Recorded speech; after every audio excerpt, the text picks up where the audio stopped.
Shalom from Galilee. It's a favorite place of Yeshua, Jesus, when he spent most of the time.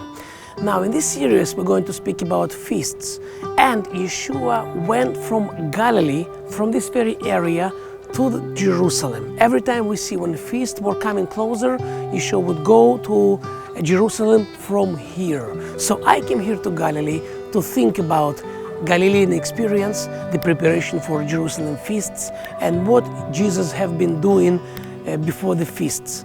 Now, all the feasts of the Bible, they are prophetic feasts. They have prophetic messages.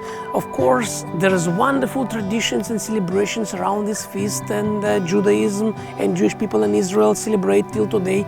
But I want to focus on the prophetic side of those feasts, because we're coming closer to the full feast, Rosh Hashana, Yom Kippur, Atonement Day, and the last feast, Feast of Tabernacles. So let's speak and study and learn what Holy Spirit have to say to us in these days, in this season, in this time, what God is doing in the earth, what God is doing in your life, in my life, here in Israel, and in the nations.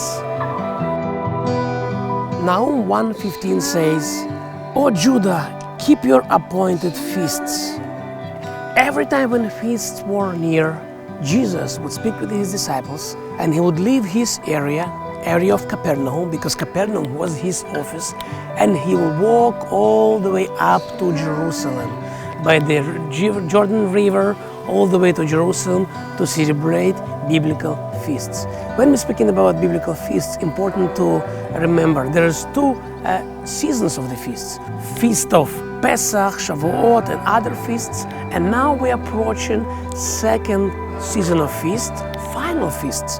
And I can tell you prophetically, Yeshua walking this earth, he had fulfilled the first season of feasts. And now when we study rest of the feasts, they are prophetic and they are pointed on what's going to come. And today we're going to focus on Feast of Trumpets. In the next episode, we're going to study mystery of the Feast of Trumpets, the prophetic mystery.